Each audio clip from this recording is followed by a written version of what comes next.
شهر رمضان الذي أنزل فيه القرآن هدى للناس وبينات من الهدى والفرقان فمن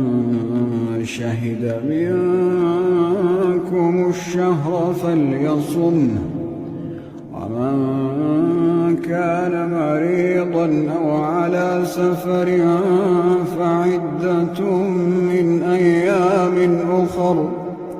يريد الله بكم اليسر ولا يريد بكم العسر ولتكملوا العدة ولتكبروا الله على ما هداكم